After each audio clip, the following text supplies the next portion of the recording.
So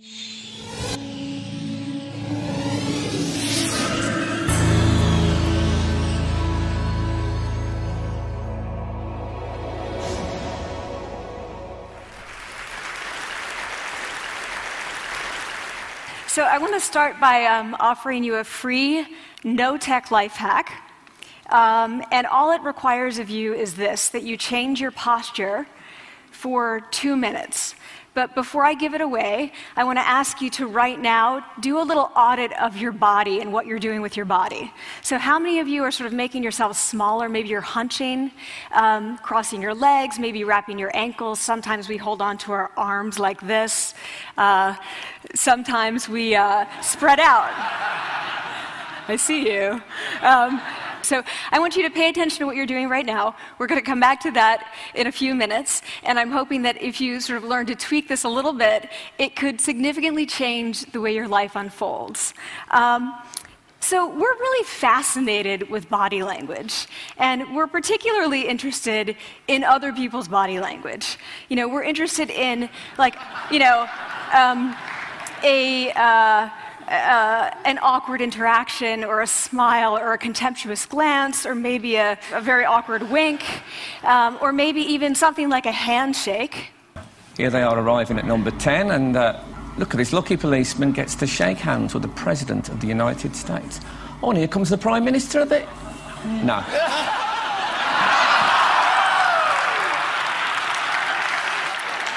So a handshake, or the lack of a handshake, can have us talking for weeks and weeks and weeks, even the BBC and the New York Times.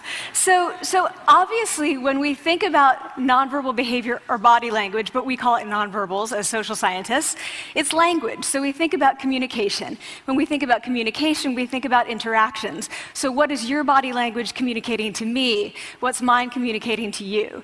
And there's a lot of reason to believe that this is a valid way to look at this. So social scientists have spent a lot of time looking at the effects of our body language or other people's body language on judgments. And we make sweeping judgments and inferences from body language. And those judgments can predict really meaningful life outcomes, like who we hire or promote, who we ask out on a date. For example, Nalini Ambady, a researcher at Tufts University, shows that when people watch 30-second soundless clips of real physician-patient interactions, their judgments of the physician's niceness predict whether or not that physician will be sued. So it doesn't have to do so much with whether or not that physician was incompetent, but do we like that person and how they interacted? Even more dramatic, Alex Todorov at Princeton has shown us that judgments of political candidates' faces in just 1 second predict 70% of US Senate and gubernatorial race outcomes. And even, let's go digital, emoticons used well in online negotiations can lead you to claim more value from that negotiation. If you use them poorly, bad idea, right? So when we think of nonverbals, we think of how we judge others, how they judge us, and what the outcomes are.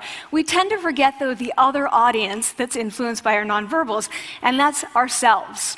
We are also influenced by our nonverbals, our thoughts and our feelings and our physiology. So what nonverbals am I talking about? I'm a social psychologist, I study prejudice, and I teach at a competitive business school. So it was inevitable that I would become interested in power dynamics. I became especially interested in nonverbal expressions of power and dominance. And what are nonverbal expressions of power and dominance? Well, this is what they are. So in the animal kingdom, they are about expanding. So you make yourself big, you stretch out, you take up space, you're basically opening up. It's about opening up. And this is true across the animal kingdom. It's not just limited to primates, and humans do the same thing. So they do this both when they have power sort of chronically, and also when they're feeling powerful in the moment. And this one is especially interesting because it really shows us how universal and old these expressions of power are. This expression, which is known as pride, Jessica Tracy has studied, she shows that people who are born with sight and people who are congenitally blind do this when they win at a physical competition. So when they cross the finish line and they've won, it doesn't matter if they've never seen anyone do it, they do this. So the arms up in the V, the chin is slightly lifted. What do we do when we feel powerless? We do exactly the opposite. We close up, we wrap ourselves up, we make ourselves small. We don't want to bump into the person next to us. So again, both animals and humans do the same thing. And this is what happens when you put together high and low power. So what we tend to do when it comes to power is that we complement the other's nonverbals. So if someone's being really powerful with us, we tend to make ourselves smaller. We don't mirror them, we do the opposite of them. So I'm watching this behavior in the classroom, and what do I notice? I notice that MBA students really exhibit the full range of power nonverbals. So you have people who are like caricatures of alphas, like really coming into the room. They get right into the middle of the room before class even starts, like they really want to occupy space. When they sit down, they're sort of spread out. They raise their hands like this. You have other people who are virtually collapsing when they come in. As soon as they come in, you see it. You see it on their faces and their bodies, and they sit in their chair and they make themselves tiny, and they go like this when they raise their hand. I noticed a couple things about this. One, you're not going to be surprised. It seems to be related to gender. So women are much more likely to do this kind of thing than men. Women feel chronically less powerful than men, so this is not surprising. But the other thing I noticed is that it also seemed to be related to the extent to which the students were participating and how well they were participating. And this is really important in the MBA classroom because participation counts for half the grade. So business schools have been struggling with this gender grade gap. You get these equally qualified women and men coming in, and then you get these differences in grades, and it seems to be partly attributable to participation. So I started to wonder, okay, so you have these people coming in like this, and they're participating. Is it possible that we could get people to fake it, and would it lead them to participate more? So my main collaborator, Dana Carney, who's at Berkeley, and I really wanted to know, can you fake it till you make it? Like, can you do this just for a little while and actually experience a behavioral outcome that makes you seem more powerful? So we know that our nonverbals govern how other people think and feel about us. There's a lot of evidence, but our question really was, do our nonverbals govern how we think and feel about ourselves? There's some evidence that they do. So, for example, when we smile when we feel happy, but also when we're forced to smile by holding a pen in our teeth like this, it makes us feel happy. So it goes both ways. When it comes to power, it also goes both ways. So when you feel powerful, you're more likely to do this, but it's also possible that when you pretend to be powerful, you are more likely to actually feel powerful. So the second question really was, so we know that our minds change our bodies, but is it also true that our bodies change our minds? And when I say minds, in the case of the powerful, what am I talking about? So I'm talking about thoughts and feelings and the sort of physiological things that make up our thoughts and feelings. And in my case, that's hormones. I look at hormones. So what do the minds of the powerful versus the powerless look like?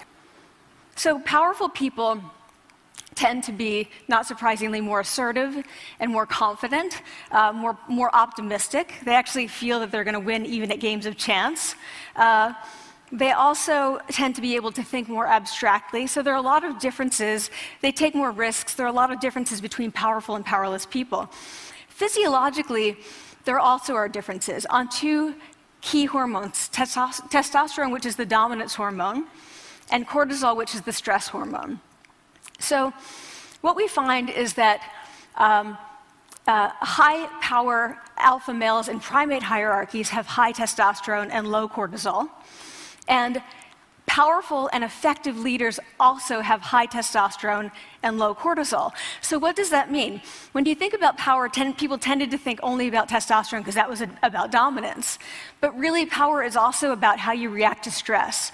So do you want the high-power leader that's dominant, high on testosterone, but really stress reactive? Probably not, right? You want the person who's powerful and assertive and dominant, but not very stress reactive, the person who's laid back. So we know that in primate hierarchies, if an alpha needs to take over, if an individual needs to take over an alpha role sort of suddenly, within a few days, that individual's testosterone has gone up significantly and his cortisol has dropped significantly. So we have this evidence, both that the body can shape the mind, at least at the facial level, and also that role changes can shape the mind. So what happens, okay, you take a role change, what happens if you do that at a really minimal level, like this tiny manipulation, this tiny intervention? For 2 minutes you say, I want you to stand like this, and it's going to make you feel more powerful. So this is what we did. We decided to bring people into the lab and run a little experiment. And these people adopted for 2 minutes either high power poses or low power poses. And I'm just going to show you 5 of the poses, although they took on only 2. So here's one, a couple more. This one has been dubbed the Wonder Woman by the media. Here are a couple more. So you can be standing or you can be sitting. And here are the low power poses. So you're folding up, you're making yourself small. This one is very low power. When you're touching your neck, you're really kind of protecting yourself.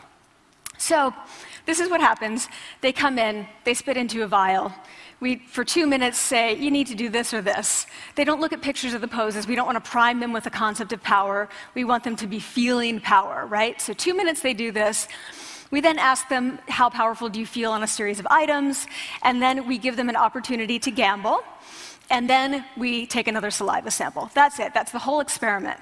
So this is what we find. Risk tolerance, which is the gambling. What we find is that when you're in the high power pose condition, 86% of you will gamble.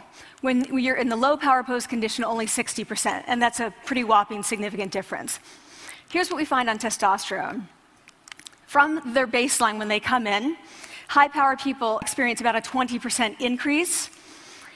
And low power people experience about a 10% decrease. So again, 2 minutes and you get these changes.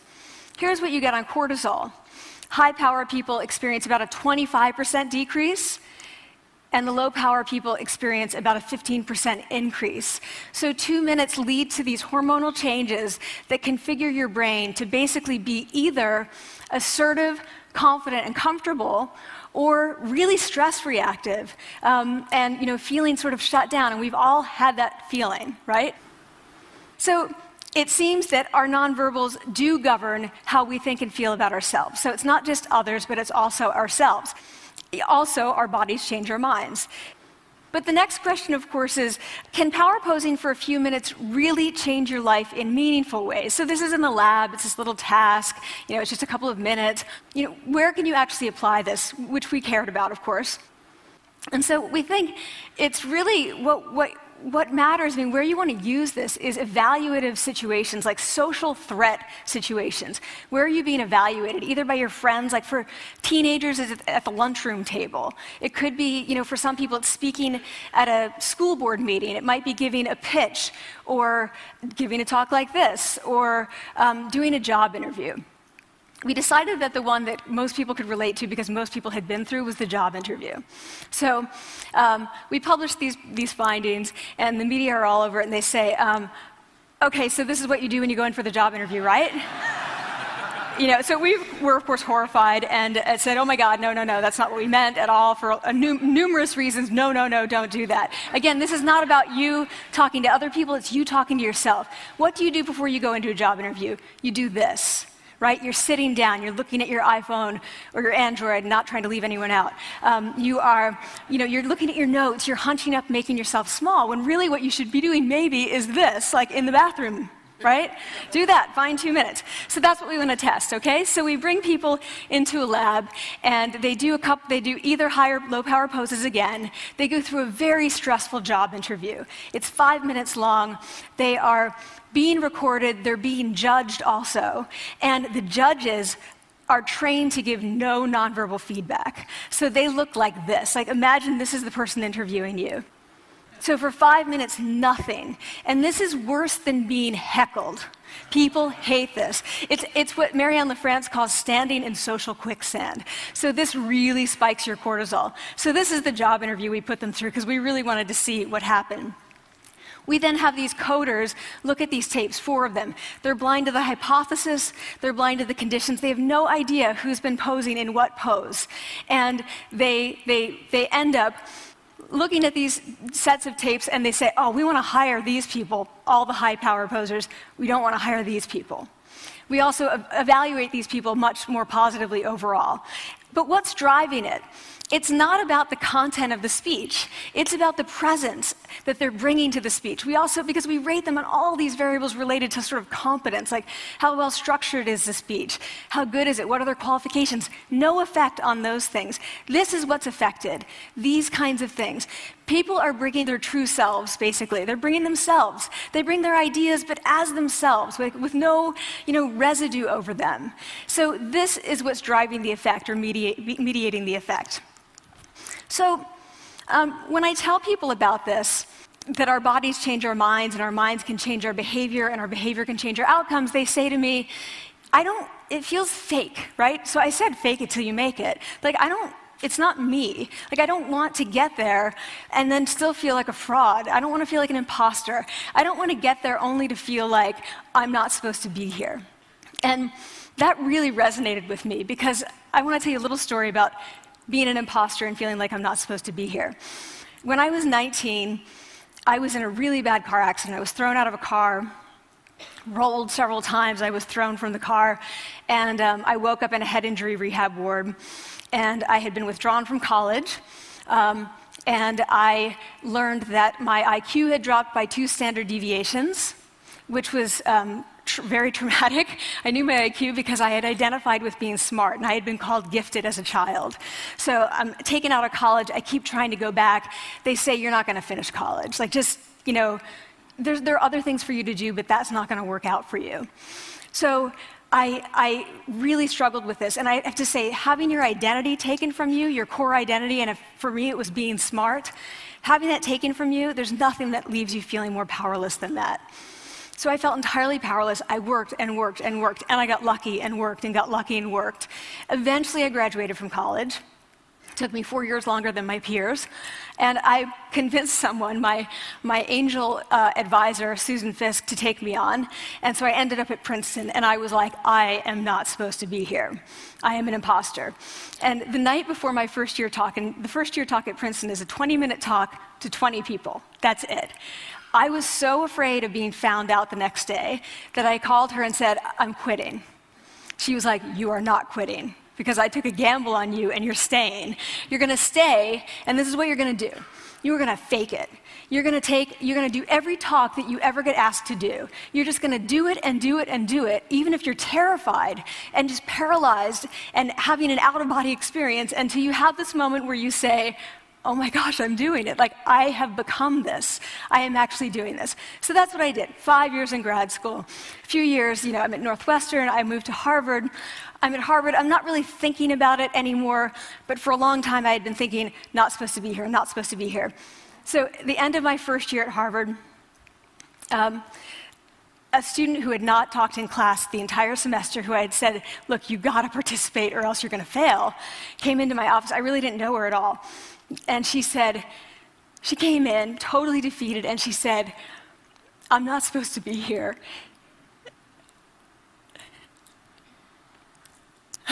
And that was the moment for me, because 2 things happened. One was that I realized, oh my gosh, I don't feel like that anymore. I don't feel that anymore, but she does, and I get that feeling. And the second was, she is supposed to be here. Like, she can fake it, she can become it. So I was like, yes, you are. You are supposed to be here, and tomorrow you're going to fake it, you're going to make yourself powerful, and, you're going to...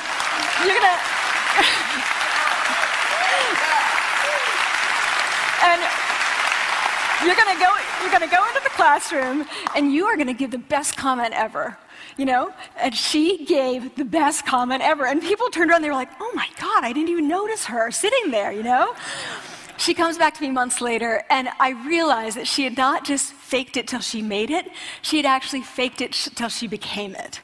So she had changed. And so I want to say to you, don't fake it till you make it. Fake it till you become it. It's not do it enough until you actually become it and internalize. The last thing I'm going to leave you with is this. Tiny tweaks can lead to big changes. So this is 2 minutes. 2 minutes, 2 minutes, 2 minutes. Before you go into the next stressful evaluative situation, for 2 minutes, try doing this in the elevator, in a bathroom stall, at your desk behind closed doors. That's what you want to do. Configure your brain to cope the best in that situation. Get your testosterone up, get your cortisol down. Don't leave that situation feeling like, oh, I didn't show them who I am. Leave that situation feeling like, oh, I really feel like I got to say who I am and show who I am. So I want to ask you first, both to try power posing, and also I want to ask you to share this science, because this is simple. I don't have ego involved in this. Give it away. Share it with people, because the people who can use it the most are the ones with no resources and no technology and no status and no power. Give it to them, because they can do it in private. They need their bodies, privacy, and 2 minutes, and it can significantly change the outcomes of their life. Thank you.